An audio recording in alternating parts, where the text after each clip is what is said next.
Hello नमस्कार साथियों, आप सभी का दादू क्लासेज के यूट्यूब चैनल पर हार्दिक स्वागत है।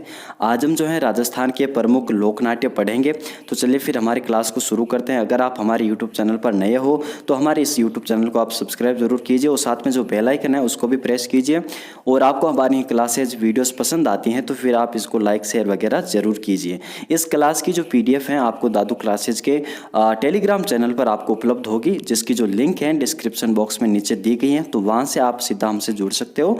और हम जो है इंस्टाग्राम पर भी मौजूद है, तो वहाँ पर भी आप हमको फॉलो कर सकते हो और हमारे साथ जुड़ करके अपनी तैयारी को और मजबूत बना सकते हो। मित्रों, सच्ची बातों को जान लेने का नाम ज्ञान है। सच्ची बातों को जान लेने का नाम ज्ञान है। जो अपनी मेहनत से कुछ कर दिखाए वही महान है। तो आपको मेहनत करनी है महान बनने के लिए। महान का मतलब ये नहीं कि बड़ा महान, आपको जो है आप जो ड्रीम आपने जो सोचा है, जो बनने के लिए जो कुछ आपने सोचा है, आपका सपना है, वो अगर आप पूरा कर लेते हो तो आप अपने जीवन में महान ही हो। तो अपने सपने को पूरा करने के लिए आप मेहनत करते रहिए, आपको जो सफलता है वो अवश्य प्राप्त होगी। आगे बढ़ते हैं, देखिए क्लास को शुरू करते हैं। तो अगर मैं लोक नाट्यों की मैं बात करूं मित्रों, तो प्रारंभ से ही हमारे राजपूताना क्षेत्र में यानी राजस्थान में आदिवासी जो संस्कृति है उसमें लोक नाट्यों की परंपरा रही है, जिसने जो है इस क्षेत्र में लोक नाट्यों के विकास में महत्वपूर्ण योगदान दिया है। सामंतवाद काल की मैं बात करूं, यानी जो मध्यकाल हमारा जो इतिहास है पूरा सामंतवादी था, तो उसमें जो है उसके दौरान लोक नाट्यों को जो है राजकीय संरक्षण मिला था। राजा महाराजा जो है इन्होंने लोक नाट्यों को जो संरक्षण प्रदान किया था, और जो लोक नाट्य जो जातियां ये काम करती थी उन जातियों को उन्होंने संरक्षण दिया था अपने दरबार में। इसके कारण जो लोक नाट्य है मित्रों ये दरबारोन्मुखी हो गए, यानी केवल दरबार तक ही सीमित रह गए। आम जन में जो है ये कम कम ही एक तरीके से कभी कभार इनका आयोजन होता था। इसके कारण ये ज़्यादा दरबारोन्मुखी होने के कारण जो है इसका प्रदर्शन जो है केवल कुछ पेशेवर जो निम्न जातियाँ उनके द्वारा किया जाता था, क्योंकि आम जन ने जब इसके बारे में नहीं जाना तो जो अन्य जो जातियाँ हैं उसको सीखने में कोई एक तरीके से रुचि नहीं जगाई, और ये कुछ जातियों तक ही सीमित रह गई। और उन जातियों ने इस जो है लोकनाट्य परंपरा को फलाया फुलाया, इसका जो है विकास किया था।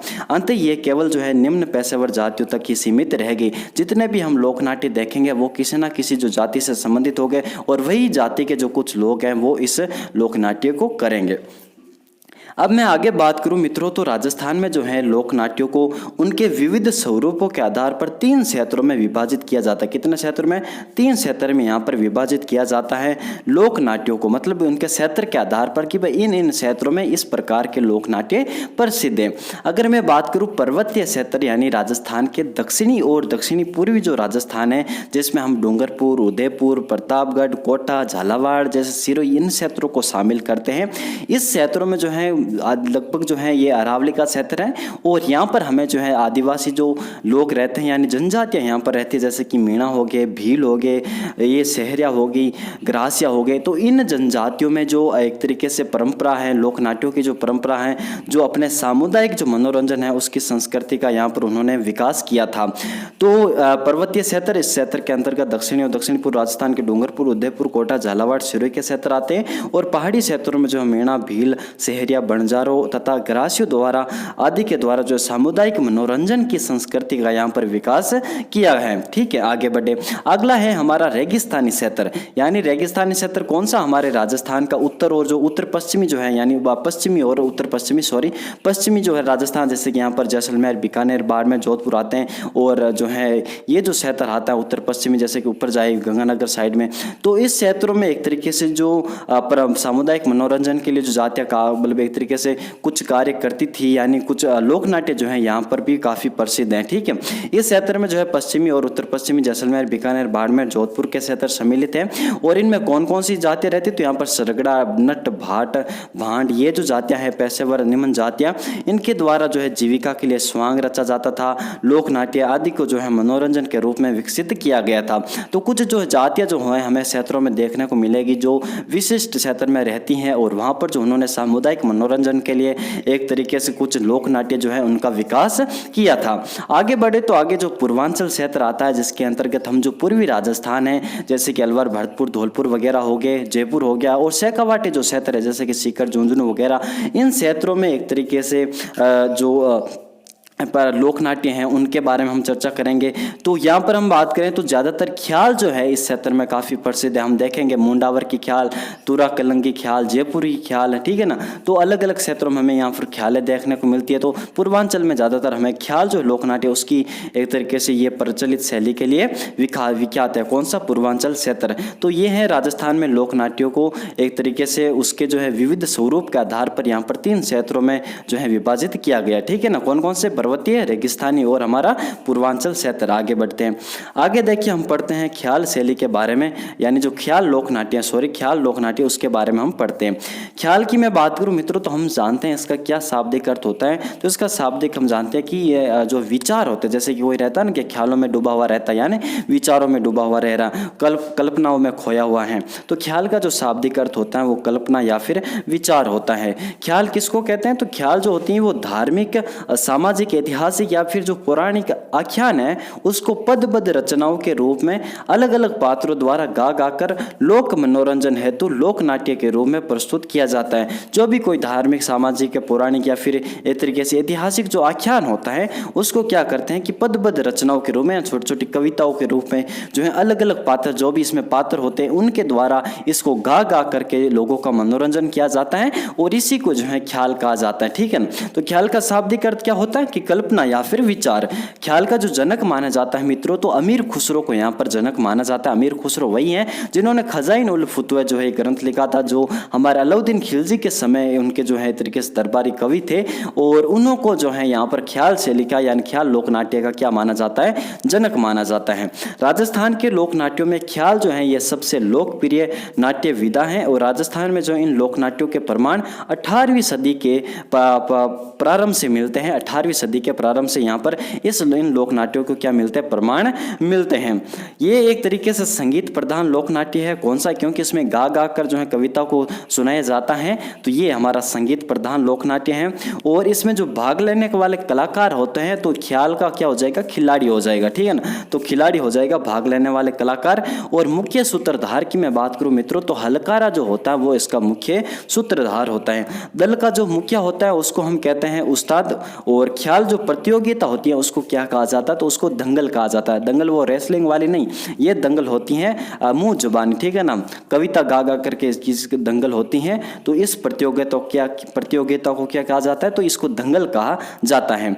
तो ख्याल ये इसको खेलने वाले जो खिलाड़ी होते हैं और मुख्य सूत्रधार होते हैं हलकारा, और दल के जो मुखिया होता है उसको हम उस्ताद कहते हैं, और ख्याल प्रतियोगिता को हम क्या कहते हैं? दंगल कहते हैं। तो मैंने अभी बताया था कि ये संगीत प्रधान लोक नाट्य हैं। तो संगीत प्रधान लोक नाट्य हैं तो यहाँ पर जो है नगाड़ा, हारमोनियम, सारंगी, मंजीरा, ढोलक आदि जो है ये लोक वाद्य यंत्रों का क्या एक तरीके से यूज किया जाता है। ज़्यादातर जो है नगाड़ा, हारमोनियम इनका यूज किया जाता है। और मंजीरा तो आपको पता है जहाँ हारमोनियम ढोलक होती है तो वहाँ मंजीरा तो अवश्य होता है, ठीक है ना। मंजीरा, थाली वगैरह ये तो होते ही होते हैं। तो नगाड़ा यहाँ पर एक तरीके से प्रमुख वाद्य यंत्र आ जाता है, नगाड़ा और हारमोनियम है तो ढोलक आ जाएगी, और ढोलक है तो यहाँ पर मंजीरा आ जाएगा, और सारंगी भी यहाँ पर इस लोकनाट्य में बजाई जाती हैं। भौगोलिक क्षेत्रों के अंतर के आधार पर राज्य की जो है प्रमुख हमें ख्यालें देखने को मिलती है। कई प्रकार की ख्यालें देखने को मिलती है। क्योंकि हम जानते हैं कि राजस्थान लंबा चौड़ा भारत का सबसे बड़ा राज्य 10.41% जो क्षेत्र घेरा 34 बाई 39 वर्ग किलोमीटर, जिसका क्षेत्रफल 826 उत्तर से दक्षिण और पश्चिम से पूर्व से पश्चिम बात करें तो 869, और जिसका हम मील में बात करें वर्ग मील में क्षेत्रफल तो 132 से 39 वर्ग मील क्षेत्र ये राजस्थान है प्रधान। तो ये काफ़ी बड़ा है और ये इसकी विविधता है। यहाँ पर बहुत सारी भौगोलिक क्षेत्रीय विविधता देखने को मिलती है, जिनकी वजह से यहाँ पर बहुत सारी प्रकार की लोकनाट्य देखने को मिलते हैं। और लोकनाट्य उस लोकनाट्य के प्रमुख लोकनाट्य के अंतर्गत हमें उप शैलियाँ भी देखने को काफ़ी मिलती हैं। तो इसी कारण जो है भौगोलिक क्षेत्र के अंतर के आधार पर राज्य की जो यहाँ पर प्रमुख ख्यालें हैं कौन सी, तो शेखावाटी, कुचामणि ख्याल। शेखावाटी के बारे में पढ़ेंगे हम, कुचामणि ख्याल के पढ़ेंगे जो ओपेरा शैली पर एक तरीके से वहाँ पर झलक दिखाई देती हैं। जयपुरी हम ख्याल पढ़ेंगे जहाँ पर महिलाएं जो हैं अपने भाग लेती हैं, पुरुषों का जो है रोल पुरुष करते हैं और महिलाओं का रोल महिला करती हैं। और अली बख्शी ख्याल पढ़ेंगे हम मुंडावर साइड की। और तुरा कलंगी जो ख्याल पढ़ेंगे शिव पार्वती का, जिसमें वेश धारण किया जाता है। हिंदू संत और मुस्लिम संत होते हैं उसके बारे में पढ़ेंगे। हेला ख्याल पढ़ेंगे जो काफ़ी महत्वपूर्ण है, और किशनगढ़ी ख्याल इसके बारे में पढ़ेंगे। माच जो ख्याल है उसके बारे में पढ़ेंगे, और हाथरसी ख्याल है इसके बारे में भी हम पढ़ेंगे। तो ये कुछ ख्यालें आती है जिनको हम किसी एक नाट्य के लोक नाट्य जो हमारा ख्याल लोक नाट्य उसके अंतर्गत हम पढ़ते हैं। इन ख्यालों के ऊपर जो है संगीत, नृत्य और गीतों की प्रधानता होती है मित्रों, और जिस ख्याल में जो तत्व ज़्यादा प्रधान होगा वह उस तत्व की ख्याल कहलाएगी। जैसे कि संगीत ख्याल, नृत्य ख्याल, मतलब एक तरीके से इस जो ख्याल होता है उसमें संगीत, नृत्य और जो गीत होते हैं उनकी काफ़ी प्रधानता होती है। और जिस ख्याल में किसी एक तत्व की ज़्यादा प्रधानता होगी, जैसे कि मान लीजिए हेला ख्याल, अब मान लीजिए हेला ख्याल में संगीत ज़्यादा बजता है, अब उसको हम क्या कहेंगे, संगीत ख्याल कहेंगे। यानी कि जिस ख्याल में जो तत्व ज़्यादा प्रधान होगा उस तत्व की जो है वो ख्याल कहलाएगी, जैसे कि संगीत ख्याल, नृत्य ख्याल आदि। ठीक है, आगे बढ़ते हैं।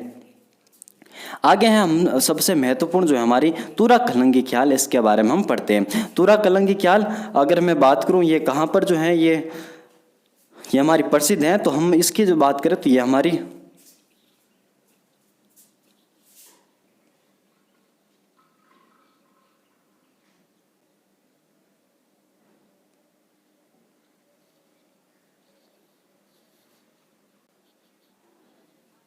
तो ये हमारे जो है चित्तौड़गढ़ जो क्षेत्र है, जो मालवा से यानी जो एमपी से जो सटा हुआ क्षेत्र है वहाँ पर ये काफ़ी प्रसिद्ध है। कौन सी ख्याल, तुरा कलंगी ख्याल। और इसमें मैं बात करूँ इसके प्रवर्तक कौन है, तो हिंदू संत आते हैं तुकनगीर, और मुस्लिम संत आते हैं हमारे कौन, शाह अली। जो चंदेरी जो एमपी हैं वहाँ पर जो है ये निवास करते थे कौन, हिंदू संत तुकनगीर और मुस्लिम संत हमारे शाह अली। ये जो तुकनगीर थे ये हमारे शिव के उपासक थे, और शाह अली जो थे ये शक्ति उपासक यानी पार्वती माता इनकी ये पूजा करते थे। तुकनगीर शिव और हमारे शाह अली पार्वती के पुजारी थे। यहाँ तुकनगीर की मैं बात करूँ तो ये शिव के भक्त थे, तो ये भगवा वस्त्र धारण करते थे, और हमारे जो शाह अली थे ये मुस्लिम संत थे, इसकी वजह से ये हरे वस्त्र धारण करते थे और शक्ति उपासक थे। दोनों ने जो है मेवाड़ आकर के इस विधा को प्रचलित किया था। इसमें हम बहुत बार कंफ्यूज होते हैं कि तुकनगीर किस का उपासक है और हमारे जो शाह अली है वो किसके उपासक हैं। फिर ये हम एक तरीके से कंफ्यूज होते हैं कि तुरा किसका एक तरीके से प्रतीक है और हमारा जो कलंगी है वो किसका प्रतीक है। तो इसके बारे में हम एक तरीके से देखिए, इसका आपका कंफ्यूजन जो है अभी दूर करते हैं। तुकनगीर मतलब इसमें आपको पता है कि गीर आ रहा है, क्या आ रहा है, गीर आ रहा है, तुकनगीर, तुकनगीर। तो गीर मतलब शिव, ठीक है ना, जैसे घी इसमें ई आ रही है, फिर रे आ रहा है यानी ए आ रहा है, तो उसी प्रकार शिव में भी देखो ई आ रहा है फिर ए आ रहा है, शिव मतलब वे आधा वे धन ए, तो ये इस प्रकार होता है। तो तुकनगीर मतलब लास्ट में गीर आ रहा है, तो यहाँ पर हम शिव मान लेंगे, ठीक है ना, शिव। और शाह अली में देखिए पहले क्या आ रहा है, शाह आ रहा है, सा, और इस प्रकार पार्वती में भी क्या आता है, पा आता है। तो इस प्रकार तो शाह अली को हम पार्वती से संबंधित कर देंगे और तुकनगीर को हम गीर से शिव से संबंधित कर देंगे। अब तुकनगीर किसके प्रतीक, मतलब तुकनगीर किसको, तुकनगीर को क्या दिया जाता है, तो तुरा दिया जाएगा, मैं आगे पढ़ाऊंगा। और हमारे जो शाह अली है उनको क्या दी जाएगी, कलंगी दी जाएगी। तो कलंगी में 3 शब्द आ रहे हैं यानी जो पार्वती हो जाएगी, और तुरा में 2 शब्द आ रहे हैं तो शिव हो जाएगा, ठीक है ना। कंफ्यूज दूर करो सबसे पहले कि तुरा यानी शिव 2 शब्द आ रहे हैं, शिव में भी 2 शब्द आ रहे हैं। कलंगी में 3 शब्द आ रहे हैं, पार्वती में भी 3 शब्द आ रहे हैं। तुकनगीर, गीर में लास्ट में गीर आ रहा है यानी शिव, ई और ए आ रहा है। उसके बाद शाह अली में मैं बात करूं तो शाह पहले सा आ रहा है यानी आ रहा है, तो पार्वती में भी प धन आर आ रहा है, ठीक है। तो इस प्रकार आपका यह कंफ्यूजन दूर हो गया होगा कि हमें क्या याद रखना, मतलब एग्जाम में ज़्यादातर यही पूछा जाता है क्योंकि हमें यह बहुत ज़्यादा कंफ्यूज करने वाला एक तरीके से क्वेश्चन होता है। तो तुरा कलंगी ख्याल हमने देखा ये कहाँ से, मालवा से जो है हमारा एमपी से जो सटा हुआ क्षेत्र है चित्तौड़गढ़ वाला, वहाँ पर यह प्रचलित है। और इसके प्रवर्तक कौन, तो हिंदू संत हमारे तुकनगीर और मुस्लिम संत हमारे शाह अली जो चंदेरी एमपी में निवास करते थे। तुकनगीर की मैं बात करूँ तो ये शिव के उपासक और शाह अली जो थे ये शक्ति उपासक थे। तुकनगीर ने जो है यहाँ पर भगवा वस्त्र धारण करते थे और हमारे जो शाह अली हैं वो हरे वस्त्र धारण करते थे। दोनों ने जो है मेवाड़ आकर के इस विधा को प्रचलित किया था, ठीक है।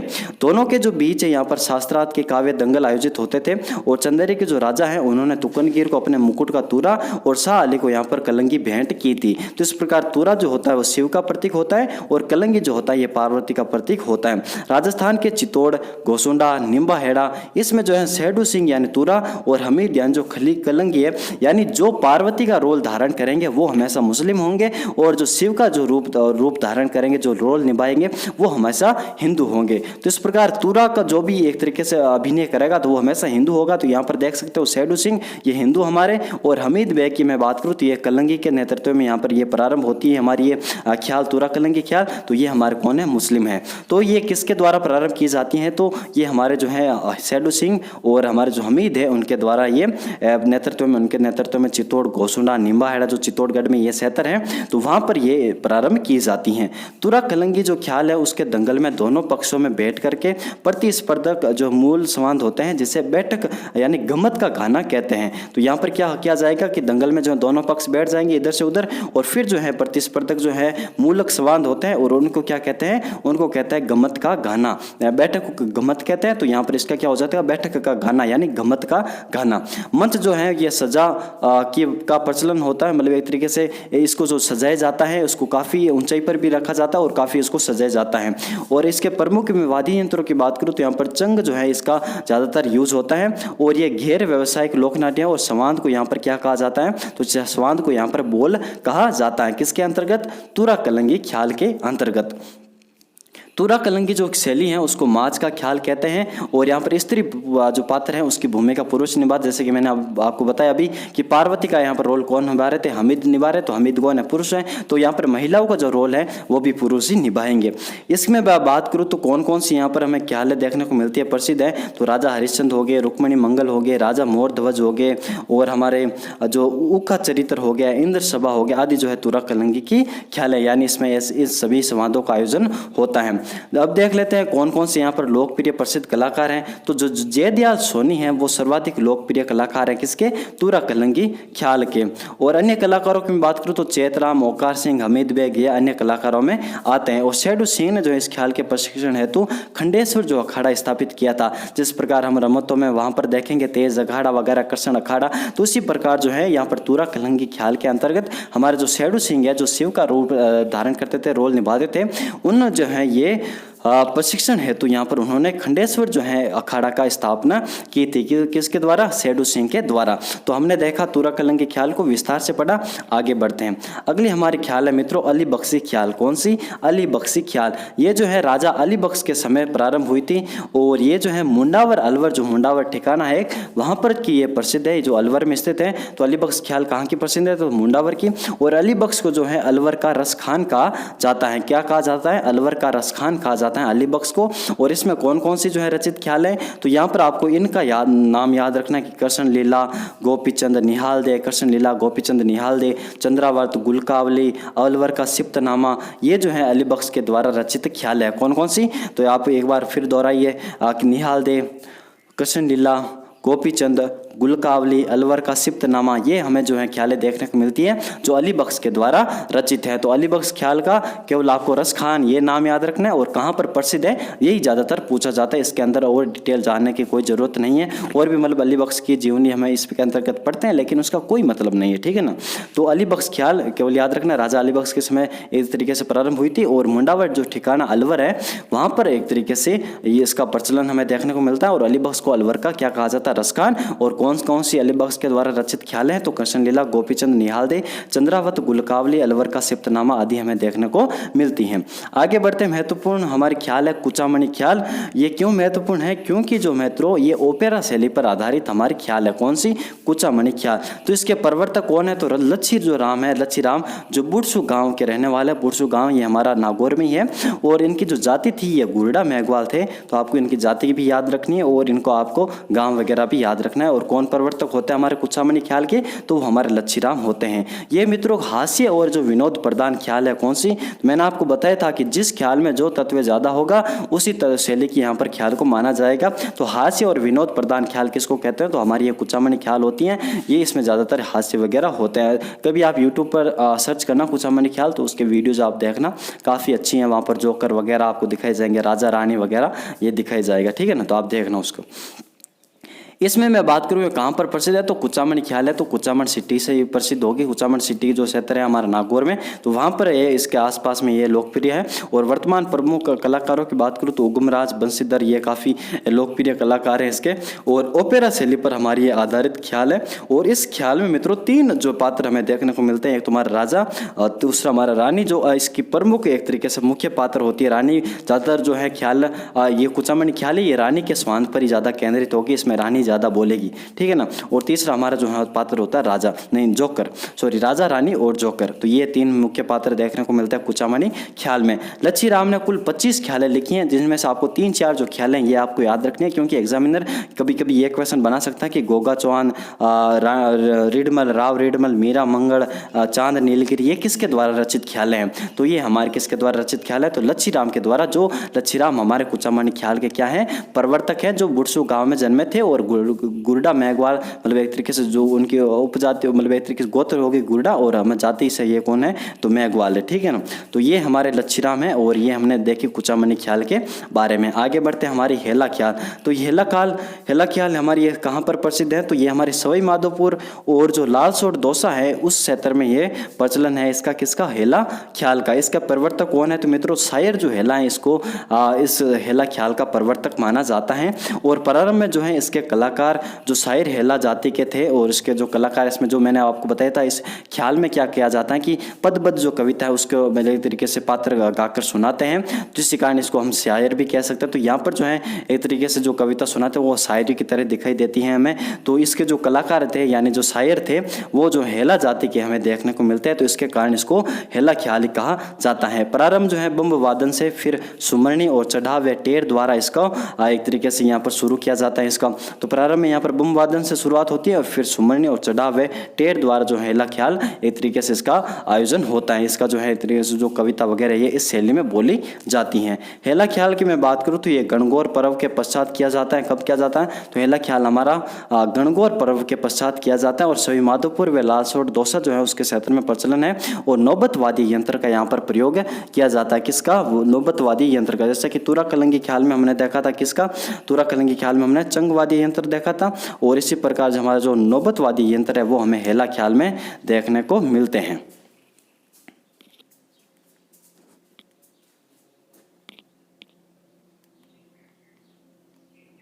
आगे बढ़ते हैं। आगे हमारी है महत्वपूर्ण ख्याल शेखावाटी, जो चिड़ावा ख्याल है। ये चिड़ावा क्षेत्र चिड़ावा झुंझुनू में है, तो वहाँ की जो है ख्याल है जिसको हम शेखावाटी ख्याल कहते हैं या फिर चिड़ावा ख्याल कहते हैं। इसके प्रवर्तक कौन थे, तो मित्रों नानूराम जो है वो इसके प्रवर्तक थे। लेकिन इसको जो प्रसिद्ध बनाया था दुलिया राणा ने जो है इसको प्रसिद्ध बनाया था। लोग सभी इनको जो है दुलिया राणा कहते थे, तो इसके कारण उनका नाम ही दुलिया राणा पड़ गया था। तो उन्होंने जो है इस ख्याल को प्रसिद्ध बनाया था, शेखावाटी ख्याल को। यहाँ पर मैं आपको जीवनी के रूप में बहुत सारी बातें बता सकता हूँ, लेकिन कोई मतलब नहीं है उस चीज़ का, क्योंकि क्वेश्चन सीधा बनेगा कि शेखावाटी ख्याल के प्रवर्तक कौन है, इसको प्रसिद्ध किसने बनाया, कहाँ की ये प्रसिद्ध है। बस इतने क्वेश्चन बनते हैं, 2-3 ज़्यादा से ज़्यादा क्वेश्चन बनते हैं एक किसी ख्याल से, क्योंकि क्वेश्चन बनना था तो ख्याल से बन जाएगा सीधा, है ना। तो इस प्रकार तो प्रवर्तक कौन, इसके नानूराम और दुलिया राणा ने जो इसको प्रसिद्ध बनाया था।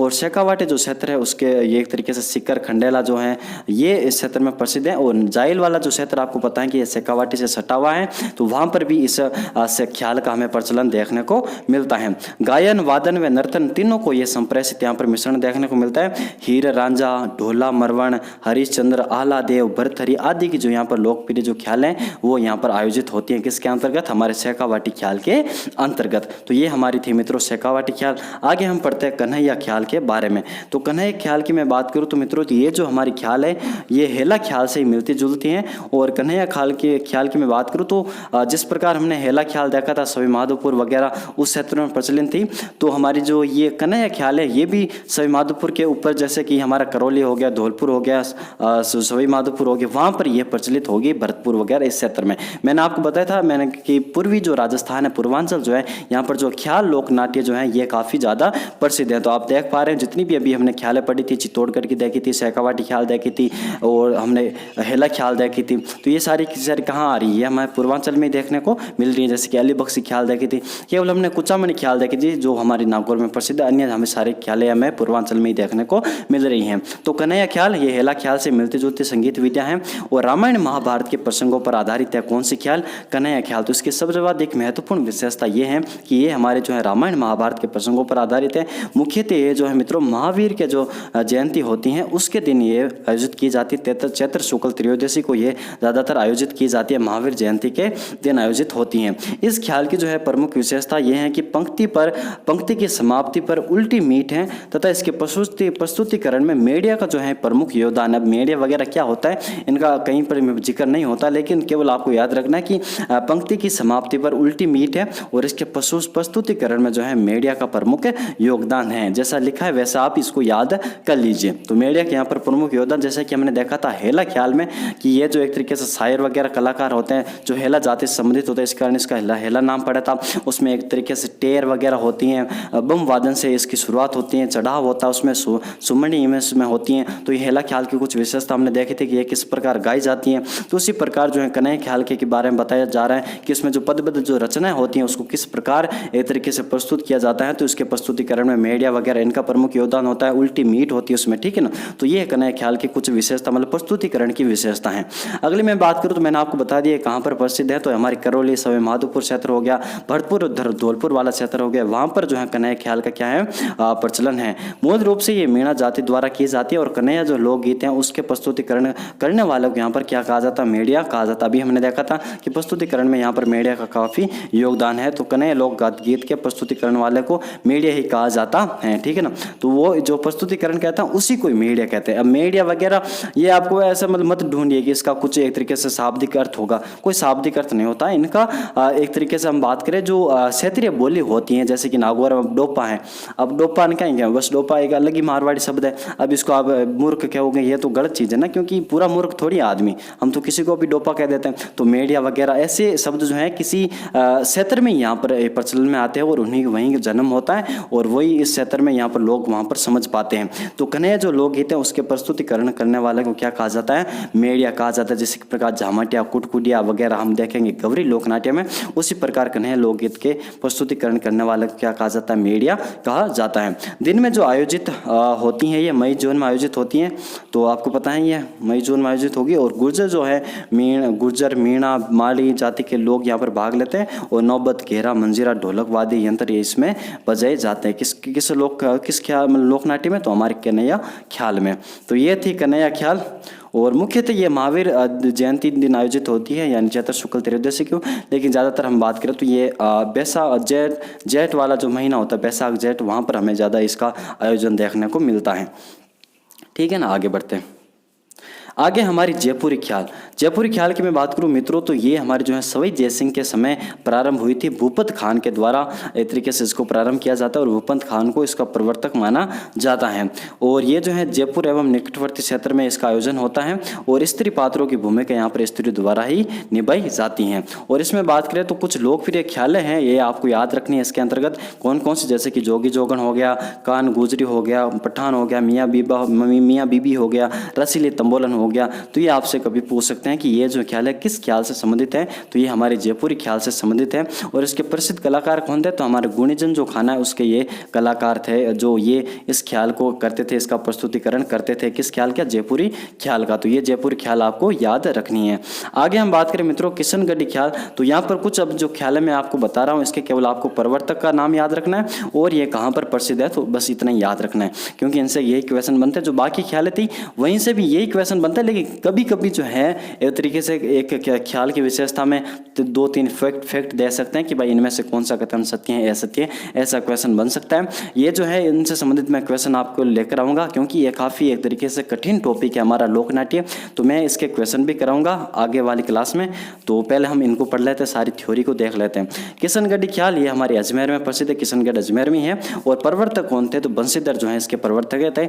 ज़्यादातर आपको केवल याद नहीं होते विशेषता, तो केवल आपको प्रवर्तक और कहाँ पर प्रसिद्ध है इतना तो आपको डेफिनेटली याद रखना है मित्रों, ठीक है ना।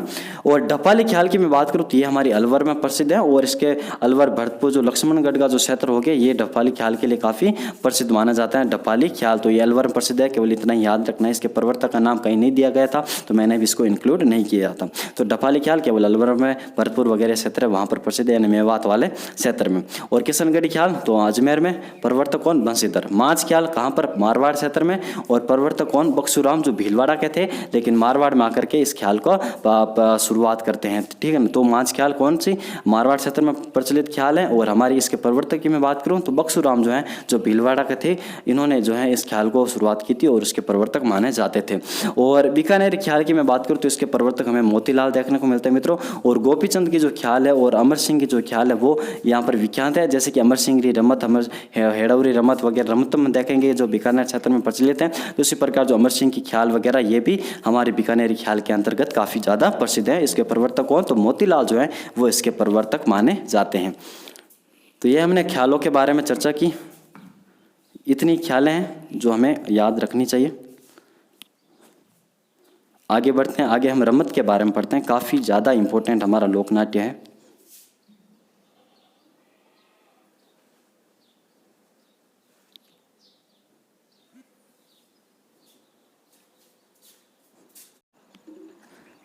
तो आगे हम पढ़ते हैं रमत के बारे में मित्रों।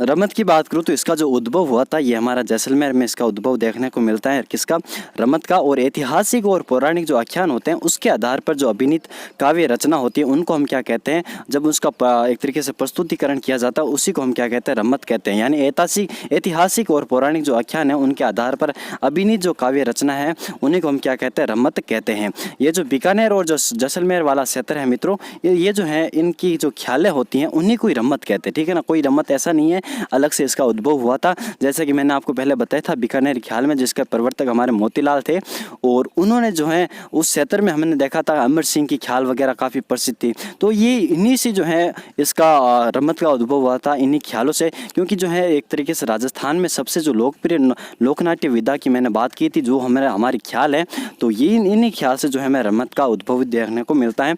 और इसका उद्भव हुआ था हमारे जैसलमेर में। खिलाड़ी जो होते हैं इसमें जो मुख्यतः पुष्करणा ब्राह्मण होते हैं। और खिलाड़ी जैसा कि मैंने आपको बताया था कि ख्याल को खेलने वाले भी खिलाड़ी होते हैं। और यहाँ पर जो रमत में भी हम बात करें तो ये भी यहाँ पर भी खिलाड़ी होते हैं। और रमत में जो है खिलाड़ी कौन होते हैं, तो पुष्करणा जो ब्राह्मण होते हैं वो हमारे खिलाड़ी होते हैं।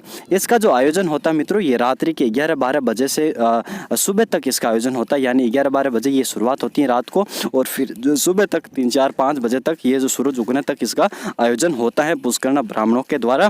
और बात करूँ इसका उद्भव तो जैसलमेर में हुआ था। और बीकानेर में जो है ये सर्वाधिक लोकप्रिय हमारी है कौन सी, रमत की बात करूँ तो ये सर्वाधिक लोकप्रिय हमारे बीकानेर वाले क्षेत्र में है, और उद्भव इसका जैसलमेर वाले क्षेत्र में हुआ था। खिलाड़ जो होते हैं वो कौन होते हैं, तो रमत लोकनाट्यों को अभिनीत करने वाले जो कलाकार होते हैं उनको हम खिलाड़ कहते हैं। क्या कहते हैं, खिलाड़ या फिर खिलाड़ी। तो खिलाड़ रमत लोकनाट्य को अभिनीत करने वाले कलाकार। रमतिया कौन होते हैं, तो रमतिया होते हैं खेल प्रदर्शित करने वाले। हम जानते हैं कि रमतिया हम किन को कहते हैं, खिलौनों को कहते हैं ना, क्या भाई रमतिया ले आना में। तो उन्हीं रमतियों को हम यहाँ पर क्या कहते हैं, यहाँ पर खेल प्रदर्शित करने वाले जो लोग होते हैं उनको यहाँ पर हम क्या कहते हैं, रमतिया कहते हैं। आगे मैं बात करूँ इसका विषय कौन सा होता है, तो अभी हमने बात की थी इसका विषय भी ऐतिहासिक होता है, सामाजिक होता है। और यहाँ पर एक अलग से जुड़ जाता है प्रेमाख्यान, यानी जो एक तरीके से जो प्रसिद्ध जो हमारे आशिक हैं, यानी है हीर रांझा वगैरह जैसे हमारे प्रसिद्ध जो प्रेमी प्रेमिका हैं उनकी हमें यहाँ पर रमतें भी देखने को मिलती हैं। और इसमें वाद्य यंत्रों की मैं बात करूँ तो यहाँ पर वाद्य यंत्र हमें ख्यालों की तरह ही देखने को मिलते हैं। यानी नगाड़ा वगैरह, ढोलक, हारमोनियम, यही हमें यहाँ पर देखने को मिलते हैं। कौन से वाद्य यंत्र। बीकानेर में जो है इसका जो है एक तरीके से मंजन किया जाता है, पाटों पर किया जाता है। और जो पाटा संस्कृति होती है वो बीकानेर के जो रमत है उन्हीं की देन है, यानी बीकानेर वालों की देन है। कौन सी, हमारी पाटा संस्कृति। क्योंकि यहाँ पर बीकानेर में बात करें तो इनका जो मंचन होता है पाटों पर। पाटक क्या होता है, मतलब एक तरीके से ऊंचे ऊंचे यहाँ पर लकड़ी के जो पलंग वगैरह होते हैं तो काफ़ी जो बड़े होते हैं जिनका आकार बड़ा होता है उन्हीं को यहाँ पर पाटक आ जाता है। हाँ, और गैर पेशेवर जो सामुदायिक लोकनाट्य हैं, क्योंकि इसमें जो है कोई भी ऐसी जाति नहीं है जो पैसे लेकर के इसके आयोजन करती हैं। और ये जो है बिना पेशेवर हैं, गैर जो पेशेवर सामुदायिक लोकनाट्य हैं ये हमारा कौन सी है, बीकानेर रमत। आगे हम देख लेते हैं अलग अलग रमतों के बारे में। एक तो हमारा के जैसलमेर रमत हो गया और बीकानेर रमत, क्योंकि मैंने आपको बताया था कि जैसलमेर में और बीकानेर में यहाँ पर अलग अलग रमतें देखने को मिलती हैं। तो जैसलमेर रमत की मैं बात करूँ तो यहाँ पर महत्वपूर्ण जो स्थल है वो हमारा तेज अखाड़ा है। कौन सा है, तेज अखाड़ा है। और इसका जो आयोजन होता है वो बसंत पंचमी से आखा तीज तक जो है इसका आयोजन होता है। तो बसंत पंचमी यहाँ पर जो है इसका आयोजन शुरू होता है और फिर यहाँ पर जो है आका तीज तक जो है इसका आयोजन चलता है। आका तीज यानी बैसाख शुक्ल तृतीया, और हमारे बात करूँ बसंत पंचमी तो माघ शुक्ल पंचमी जो हमारी होती है बसंत पंचमी, उस वहाँ से शुरुआत होती है और आका तीजा तक यहाँ पर हमारा इसका आयोजन देखने को मिलता है। किसका? जैसलमेरी रमत का। और दूसरी तरफ मैं बात करूँ तो ये सर्वाधिक लोकप्रिय कौन कौन सी रमतें हैं, तो यहाँ पर जो स्वतंत्र भावनी आती हैं जो तेज कवि के द्वारा लिखी गई थी और 1943 में जो है इसको गांधी जी को भेंट की गई थी।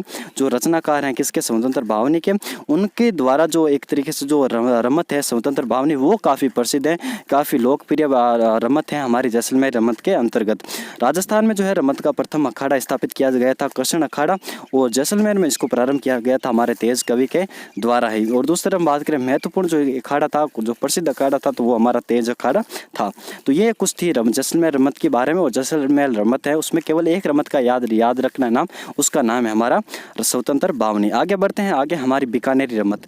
और बीकानेर रमत की मैं बात करूँ, इसका प्रारंभ होता है होली से। होली यानी फाल्गुन पूर्णिमा, वहाँ से इसका आयोजन शुरू होता है और फिर शीतलाष्टमी तक जो है यहाँ पर इसका आयोजन किया जाता है। तो ये हमारी बीकानेर रमत का पीरियड है, यानी इस काल तक जो है इसका आयोजन किया जाता है। फक्कड़ दाता की जो रमत होती है उसके साथ यहाँ पर बीकानेर जो रमत होती है उसका प्रारंभ होता है, यानी फक्कड़ दाता की रमत के साथ बीकानेर रमत का प्रारंभ होता है। और हेड़ाउरी रमत जो होती है जिसके प्रवर्तक हमारे जवाहर जी पुरोहित थे, इसमें जो है आदर्श पति पत्नी को प्रदर्शित किया जाता है। यानी कुछ रमतें हमें याद रखना है, रमतों के नाम जो जिसके प्रवर्तक कौन थे और किस संबंध में ये, यानी किस आख्यान को ये प्रदर्शित करते हैं, तो उनके बारे में भी हमें नाम याद रखने हैं मित्रों। तो देखिए बीकानेर रमत में 2-3 हमें रमत याद रखनी है। एक तो हमारी हेड़ौरी रमत, और दूसरी हमारी अमर सिंगरी रमत, और फागूजी महाराजरी रमत, और फक्कड़ दातारी रमत, यानी 4 रमतें आपको याद रखनी है। फक्कड़ दातारी रमत के साथ तो इसका जो है रमत का प्रारंभ होता है। और फागूजी महाराज जो रमत है ये लावणी हेतु प्रसिद्ध है, और अमर सिंह जी जो रमत है वो हमारी राष्ट्रीय भावना से ओतप्रोत है। अमर सिंह जो राठौड़ है उनकी रमत है, तो ये हमारी राष्ट्रीय भावना से क्या है ओतप्रोत हैं। और हेड़ौरी रमत जिसमें आदर्श पति पत्नी को दर्शाया जाता है, और इसके प्रवर्तक कौन माने जाते हैं, तो जवाहर जी जो पुरोहित हैं वो इसके प्रवर्तक माने जाते हैं। आगे बढ़ते हैं, आगे हमारी रावलों की रमत है। और रावलों की रमत की मैं बात करूं मित्रों तो ये हमारी मारवाड़ क्षेत्र में काफ़ी प्रसिद्ध है। रावलों की जो रमत है कहाँ पर प्रसिद्ध है, तो हमारी ये मारवाड़ क्षेत्र में है। और ये जो है रावल जाति के द्वारा इसका क्या किया जाता है, इसका आयोजन किया जाता है, इसका प्रस्तुतिकरण किया जाता है। इसमें जो वाद्य यंत्र होता है तो नौबत वाद्य यंत्र इसमें यूज किया जाता है, किसमें? रावलों की रमत में। और यहाँ पर विभिन्न प्रकार के स्वांग व जो बेरूपिया रूप होते हैं, यहाँ पर हास्य पद में रूप में आयोजित होने वाली रमत है हमारी कौन सी, यानी इसमें स्वांग रचे जाते हैं और बेरूपिया मतलब अपना जो है अलग अलग प्रकार के रूप धारण करते हैं। इस प्रकार इसका आयोजन होता है किसका? रावलों की रमत का। इसमें बात करें ये मुख्यतः फागुन और चैत्र मास में इसका आयोजन होता है। फागुन के बाद हम जानते हैं चैत्र आता है, तो यहाँ पर जो है चैत्र और फागुन मास में इसका आयोजन होता है किसका? रावलों की रमत का। आगे मैं बात करूँ इसके कलाकार की, यानी कौन कौन से इसके कलाकार हमें देखने को मिलता है रमत में, क्योंकि हमें रमत हमने तीन जगह की रमत पढ़ी। एक तो हमारी बीकानेर की रमत, दूसरी हमने जैसलमेर की रमत देखी, और तीसरी हमने देखी हमारी रावलों की रमत। तो यहाँ पर हमें इन रमतों के कलाकारों के याद रखने हैं, लेकिन रावलों की रमत में कोई कलाकार नहीं है, तो मतलब है तो भी इनके जो है काफ़ी ज़्यादा प्रसिद्ध नहीं है, इसकी वजह से हमें नाम याद नहीं रखना है, ठीक है ना। तो यहाँ पर बात करें बीकानेर की रमतों की, तो यहाँ पर कलाकार आते हैं मनीराम व्यास, तुलसाराम, फागूजी महाराज, सुवा महाराज, ये जो है पुष्करणा ब्राह्मण है सारे के सारे, और ये इसके कलाकार है बीकानेर रमत के। कौन कौन से? मनीराम व्यास हो गए, तुलसाराम जी हो गए, फागूजी महाराज हो गए, सुवा महाराज हो गए, और परमानंद गिरधारी सेवक और तेज कवि, ये हमारे जैसलमेर में बताया था मैंने आपको तेज कवि के बारे में, जिसने स्वतंत्र भावनी को 1943 में गांधी जी को भेंट किया था। 1943 में इसकी रचना की थी किसकी? स्वतंत्र भावनी की, तेज कवि के द्वारा, जिसने जो है अखाड़ा भी स्थापित किया था। तो ये हमारा इसके कलाकार है। बीकानेर रमत में कौन कौन से आते हैं, तो हमारे मनीराम व्यास देखा, तुलसीराम देखा, फागूजी महाराज और सुवा महाराज देखे, और परमानंद गिरधारी सेवक, तेज कवि, सकतमल, तुलसीदास, जीतमल, ये हमने देखा अभी किसमें? जैसलमेर की रमत में। आगे बढ़ते हैं, आगे हम लोक नाट्य को पढ़ते हैं जिसका नाम है तमाशा। तमाशा जो है काफ़ी एक प्रसिद्ध लोक नाट्य है जो मूलतः महाराष्ट्र के हैं, और राजस्थान बात करें तो ये जयपुर वाले जो क्षेत्र है वहाँ पर काफ़ी ज़्यादा प्रसिद्ध है। तो आइए इसके बारे में पढ़ते हैं तमाशा के बारे में। तमाशा की मैं बात करूँ मित्रों तो ये जयपुर की जो है परंपरागत लोक नाट्य शैली है। कौन सी? जयपुर की परंपरागत लोकनाट्य शैली है, और ये जो है जयपुर ख्याल व ध्रुपद जो धमार गायकी है, ध्रुपद धमार गायकी, जब मैं आपको संगीत वगैरह ये पढ़ाऊंगा तो वहाँ पर मैं ये सारी चीज़ों को विस्तार से पढ़ाऊंगा कि ध्रुपद वगैरह क्या होता है, खंडार शैली वगैरह, तो उस बारे में हम बात करेंगे, तब विस्तार से पढ़ेंगे। आपको केवल यहाँ पर याद रखना कि जयपुर ख्याल जिसके बारे में हमने चर्चा की थी कि सवाई जयसिंह के समय जो भूपत खान के द्वारा इसका प्रारंभ किया गया था, और इसमें जो है स्त्री पात्रों की भूमिका स्त्री ही निभाती हैं, और रसीली तंबोर बोलन, मियाँ मियाँ बीबी, कान गुजरी, ये हमने कुछ ख्यालें देखी थी जयपुरी ख्याल के अंतर्गत। तो इन्हीं जो जयपुरी ख्याल